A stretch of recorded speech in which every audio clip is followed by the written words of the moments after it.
Giuliana, we're having a lot about global warming today, and many people are talking about global warming, and a lot of scientists have actually sued Al Gore because they say it's a global hoax they are making.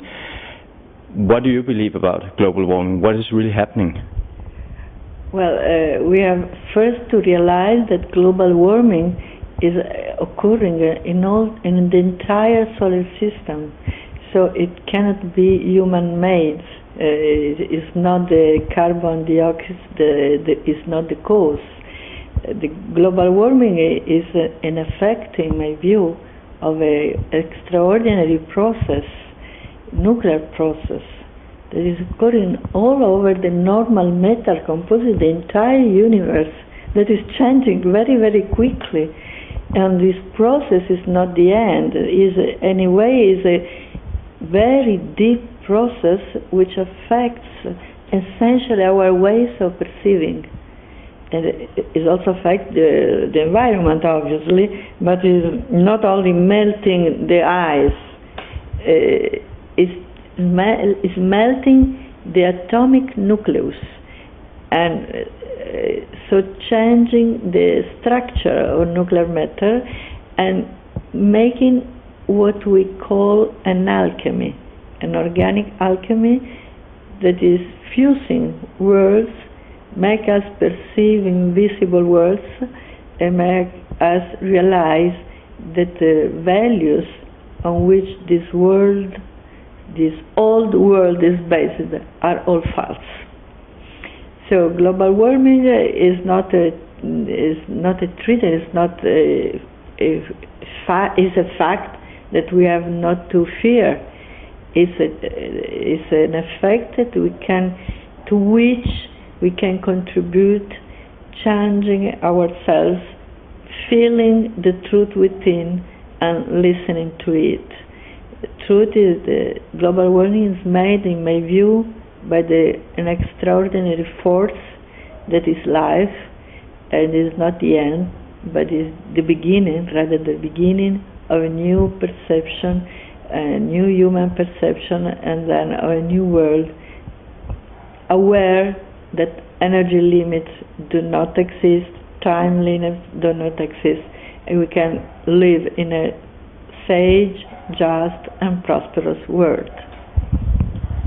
It would be quite interesting to hear what the Global Warming Summit in Copenhagen in December 2009, what they will come out and say, because it might just be, another lie.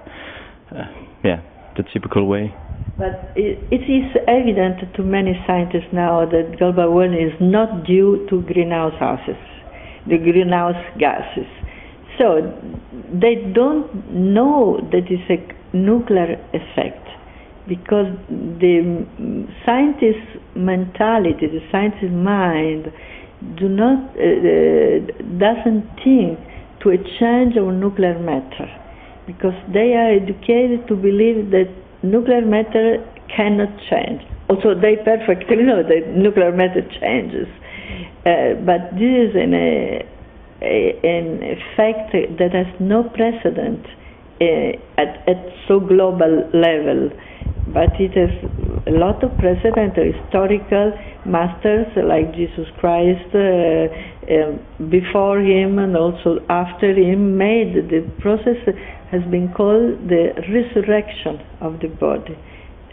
After it was called alchemy, it was always against the people, the church and the institution have always fighting them. Now this same process is a nuclear fusion, and is another process that academics don't accept. So actually, global warming is the effect, one of the effects of a nuclear fusion that is changing the environment, the animals, the plants, and mainly the highest species, that is us, humans. So we are becoming eternal in the sense that we are becoming conscious of our eternity that has always existed actually. But now we are becoming conscious that we are here, but not only here, and we are participating in an infinite intelligent world, and essentially we are perceiving them. So, welcome global warming. Thank you very much.